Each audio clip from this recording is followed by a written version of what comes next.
Tuhan, kami berseru bersekutu di hadapan-Mu.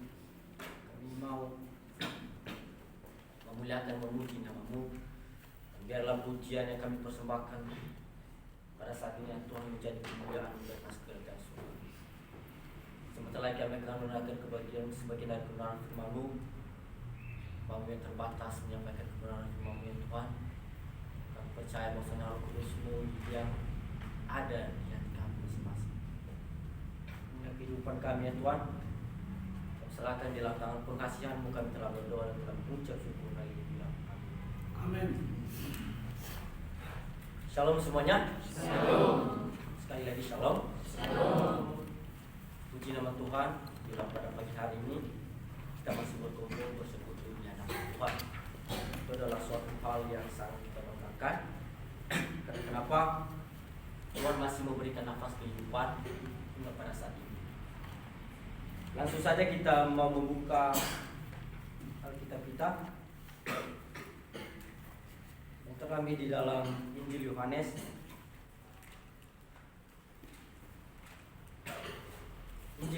pasal 10 ayat 28 sampai 30. Sekali lagi Injil Yohanes pasal 10 ayat 28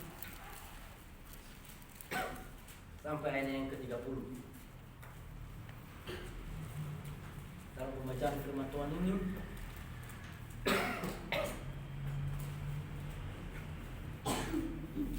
kita membaca secara responsorial. Saya mau membacakan ayat yang ke-28, saudara-saudari membacakan ayat yang ke-29, dan ayat yang 30 kita sama-sama membacakannya. Dua perikop, gembala yang baik. Dan aku memberikan hidup yang kekal kepada mereka, dan mereka pasti tidak akan binasa sampai selama-lamanya, dan seorang pun tidak akan merebut mereka dari tanganku. Bapakku yang memberikan mereka kepadaku lebih besar daripada siapapun, dan seorang pun tidak dapat merebut mereka dari tangan Bapa. Kita sama-sama membacakan 1, 2, 3. Aku dan Bapa adalah satu. Terima kasih.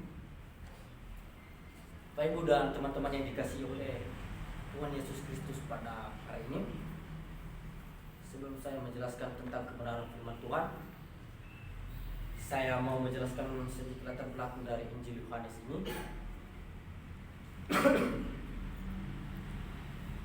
Injil Yohanes ini ditulis oleh Yohanes sendiri, dan penulisan kitab ini diperkirakan 40 sampai 140 Masehi. Dan tujuan penulisan Injil ini yaitu menekankan tentang kelahiran Yesus Kristus, anak Allah. Bapak Ibu dan teman-teman yang dikasihi Tuhan, saya mengambil topik kecil pada pagi hari ini yaitu kematian adalah keuntungan. Sekali lagi, kematian adalah keuntungan. Bapak Ibu dan teman-teman yang dikasihi oleh Tuhan, semua orang di dunia ini akan mati. Tetapi semua orang tidak masuk ke dalam kerajaan surga. Itu yang perlu dipertimbangkan, yang perlu kita renungkan pada pagi hari ini.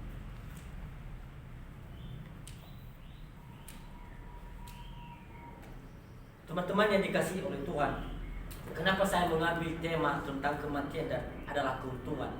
Karena kenapa kita melihat hari-hari ini ada berbagai kejadian yang terjadi, yaitu berbagai kejadian tentang peperangan, pembunuhan dan lain sebagainya.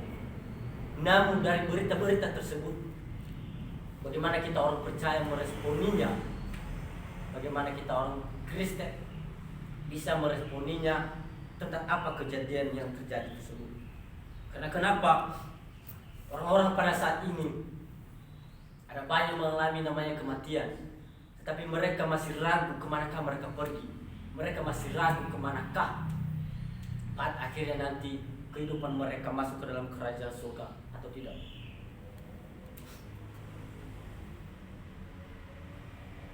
Bapak Ibu dan teman-teman yang dikasihi oleh Tuhan, di dalam nats yang telah kita baca di dalam ayat yang ke-28, yaitu tentang pemberian kehidupan yang kekal. Di sini Yohanes menekankan kepada orang-orang Yahudi pada saat itu. Karena kenapa orang Yahudi ini adalah orang yang percaya kepada Tuhan, namun mereka tidak percaya akan Yesus Kristus. Mereka yang percaya kepada Tuhan saja, tetapi mereka tidak meyakinkan bahwa Yesus Kristus itu adalah Tuhan sendiri.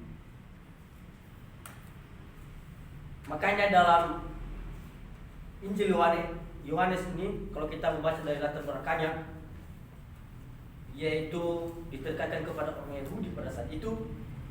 Karena kenapa mereka ingin tahu keilahian Yesus Kristus seperti apakah dia.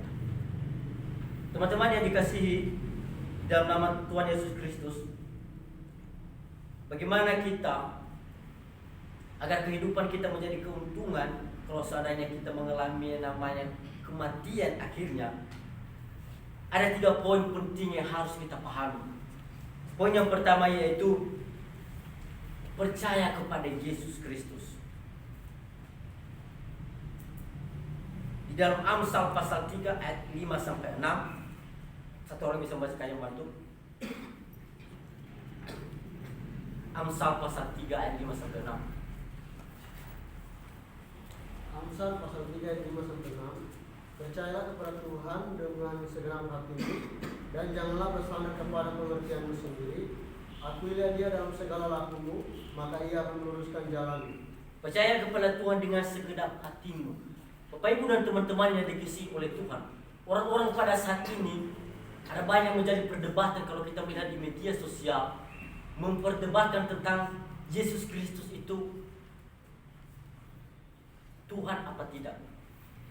Tetapi dalam kebenaran firman Tuhan ini terus terang ditekankan bahwa percaya kepada Yesus Kristus adalah satu-satunya jalan untuk mendapatkan hidup yang kekal. Bapak Ibu, ada banyak orang-orang yang saat ini mengandalkan tentang kehebatan yang mereka miliki, mengandalkan tentang berbagai kepintaran. Kalau kita melihat orang-orang yang di luar sana seperti di negara Cina, ada banyak mereka yang melampaui tentang keterbatasan Tuhan sendiri. Jadi di dalam kebenaran firman Tuhan ini ditekankan kepada kita bahwasanya tidak ada Tuhan lain, tidak ada Allah lain yang kita sembah selain percaya kepada Yesus Kristus. Itu adalah satu hal yang perlu kita kutip, bahwasanya dengan adanya kita percaya kepada Yesus Kristus, maka kehidupan kekal yang ditekankan pada ayat 28 tadi akan kita terima jika kita percaya kepada Yesus Kristus. Selanjutnya pada poin yang kedua yang perlu kita renungkan, yaitu kalau kita telah percaya kepada Yesus Kristus, maka yang harus kita lakukan dalam kehidupan kita yang kedua yaitu merenungkan firman setiap hari. Di dalam Yosua pasal 1 ayat 8 mengatakan bahwa janganlah engkau lupa memperkatakan kitab Taurat ini, tetapi renungkanlah itu siang dan malam, supaya engkau bertindak hati-hati sesuai dengan segala yang Kristus di dalamnya. Sebab demikian perjalananmu akan berhasil dan engkau akan beruntung. Bapak Ibu dan teman-teman yang dikasihi di dalam nama Tuhan Yesus Kristus, pada saat ini mungkin kita ada banyak orang yang mengalami tentang kesibukan berbagai cara. Mungkin dia sibuk dalam sistem pekerjaannya, mungkin sibuk di dalam sistem keluarganya. Tetapi di dalam kebenaran firman Tuhan yang kita renungkan pada saat ini mengatakan bahwa sesibuk-sibuknya kita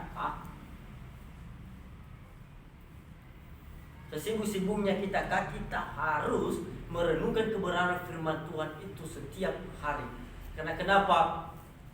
Firman Tuhan inilah yang menjadi landasan kehidupan kita. Firman Tuhan inilah yang menjadi pedoman dari setiap tingkah laku kita yang kita lakukan dalam setiap kehidupan masing-masing. Jadi, jikalau kita yang hadir di tempat ini, Tidak merenungkan kebenaran firman Tuhan itu setiap kita yang ada pada saat ini, maka mendapatkan suatu kehidupan yang kekal yang Tuhan janjikan kepada kita akan sia-sia. Jadi sebagai orang percaya, sebagai orang Kristen yang telah tahu akan kebenaran firman Tuhan itu, tidak begitu saja meremehkan yang namanya firman Tuhan. Karena kenapa? Orang Kristen berlandaskan pada kebenaran firman Tuhan ini.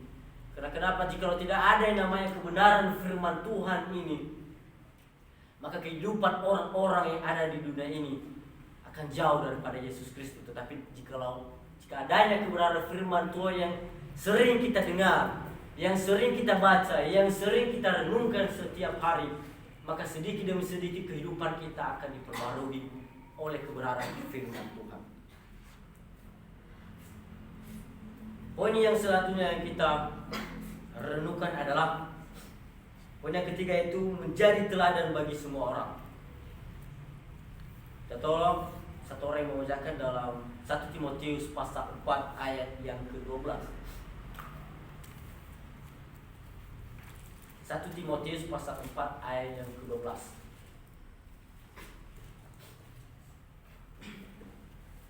Satu orang yang bisa membacanya? 1 Timotius 4 ayat 12. Jangan seorang pun menganggap engkau rendah, karena engkau muda. Jadilah teladan bagi orang-orang percaya dalam perkataanmu, dalam tingkah lakumu, dalam kasihmu, dalam kesetiaanmu, dan dalam kesucianmu. Terima kasih. Di dalam surat ini mengatakan bahwa janganlah engkau seorang pun menganggap engkau rendah karena engkau muda.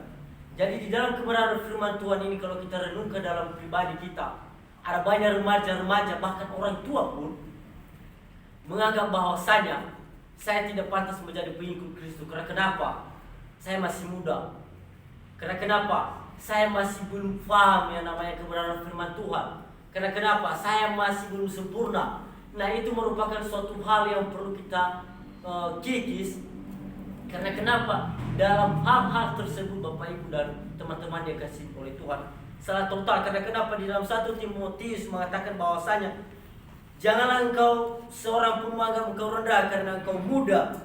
Jadilah teladan bagi semua orang percaya dalam perkataanmu, dalam tingkah lakumu, dalam kasihmu, dan dalam kesetiaanmu, dan dalam kesucianmu. Jikalau kebenaran firman Tuhan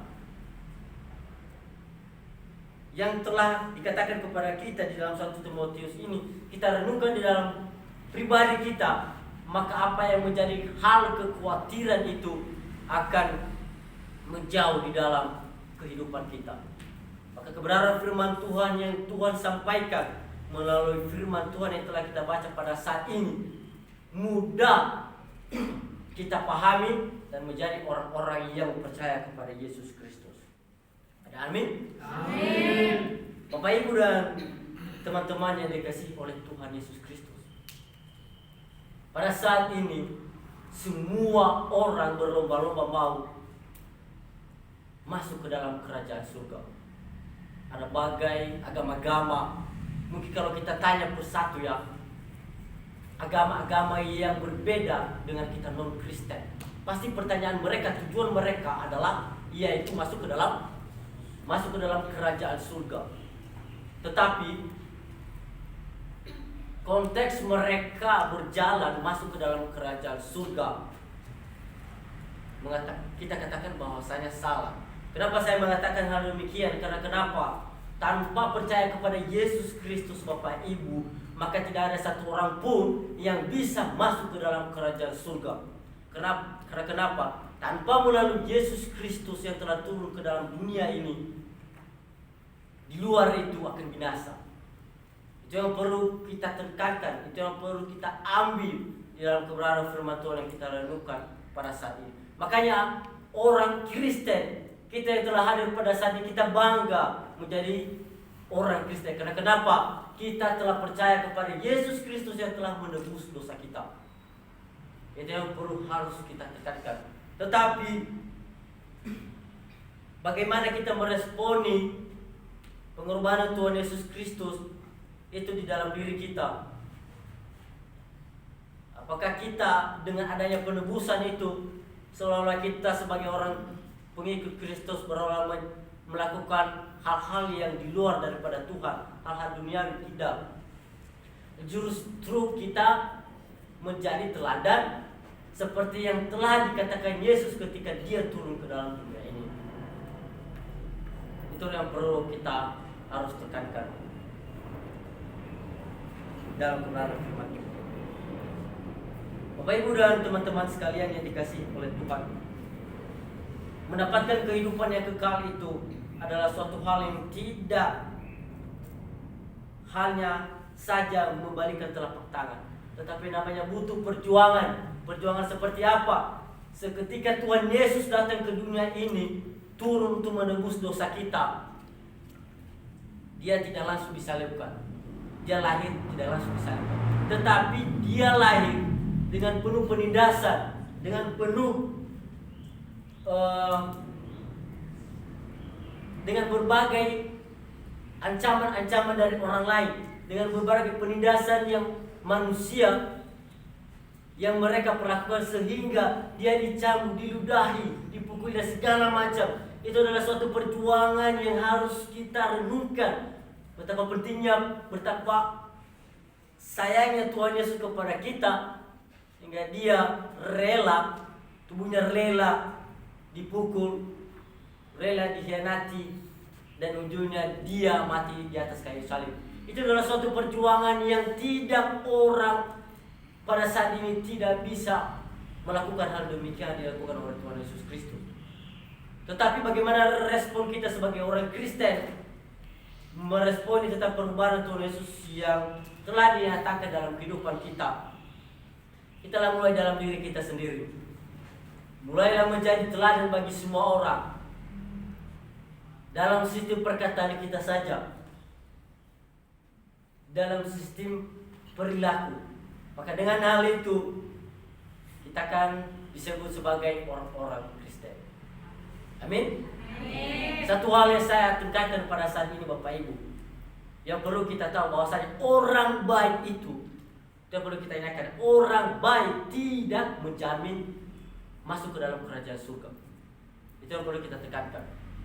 Orang baik tidak menjamin masuk ke dalam kerajaan surga. Kalau kita melihat di luar sana yang bukan non Kristen, ada banyak melakukan hal-hal sedekah, berbuat baik kepada orang lain, dan lain sebagainya. Itu adalah hal umum. Orang Kristen juga bisa berbuat demikian. Tetapi yang tidak mereka perbuat, yang tidak mereka adanya di dalam agama Kristen, yaitu percaya kepada Yesus Kristus, itu adalah hal yang tidak mereka percayai.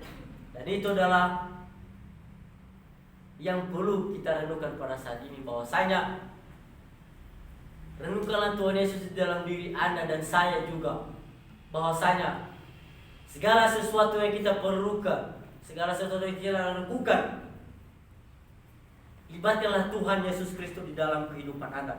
Jikalau kita melakukan hal-hal yang saya utarakan, yaitu percaya kepada Tuhan Yesus Kristus, dan yang kedua merenungkan firman Tuhan itu setiap hari, dan yang ketiga itu menjadi teladan bagi semua orang, maka kita percaya jikalau apa yang terjadi dalam kehidupan kita, kita tidak bimbang. Jikalau kita mati, jikalau kita sudah ada waktunya untuk dipanggil Tuhan, maka kita tidak akan bimbang lagi bahwasanya kehidupan kita masuk ke dalam kerajaan surga. Amin. Akhir kata dari kebenaran firman Tuhan ini, lewat renungan ini kiranya akan mengubah paradigma berpikir kita, bahwasanya mati itu adalah malapetaka. Mati itu adalah malapetaka atau suatu duka yang tidak bisa kita relakan. Namun itu bagi orang yang tidak percaya akan Yesus Kristus, itu yang perlu kita tahu. Tetapi bagi orang pengikut Kristus, kematian itu adalah suatu keuntungan sebagai jalan untuk segera berkumpul dengannya. Dengannya yang dimaksud adalah yaitu Yesus Kristus yang ada di dalam kerajaan surga. Bapak Ibu, semoga tanamkanlah keyakinan ini pada diri kita Bapak Ibu dan juga saya, kematian dengan sukacita, semoga kematian itu setelah kita membebani di dalam kehidupan kita, tetapi justru kita bersyukur bahwasanya Tuhan Yesus telah hadir dalam kehidupan kita. Akan tetapi mengakui bahwa Yesus Kristus adalah Tuhan satu-satunya, tidak ada Allah lain selain Yesus Kristus. Semoga di dalam kebenaran firman yang singkat ini bisa menjadi paradigma berpikir kita untuk bisa lebih mengenal Yesus Kristus lebih dalam. Dan firman Tuhan kita berdoa. Tuhan Allah Bapa kami yang bertata di dalam kerajaan surga, kami bersyukur buat kebenaran firman-Mu yang telah kami dengarkan pada saat ini, yaitu mengajari kami untuk tetap percaya kepada Engkau Tuhan. Bahwa ada banyak orang-orang di luar sana mungkin tidak percaya kepada Engkau, tetapi kami percaya. Kami hadir di sini bahwa saya mengandalkan Engkau dalam setiap langkah kami. Ajarlah kami untuk selalu merenungkan kebenaran firman-Mu dan menjadi teladan bagi semua orang. Karena firman-Mu ini Tuhan, semoga bisa kami terapkan dalam setiap detik perjalanan kami, dalam setiap pribadi kami. Tuhan, inilah kehidupan kami ya Tuhan, dan kami selanjutnya kami serahkan dalam tangan pengasihan-Mu. Kami telah berdoa dan telah mengucap syukur, haleluya, amin. Shalom. Shalom.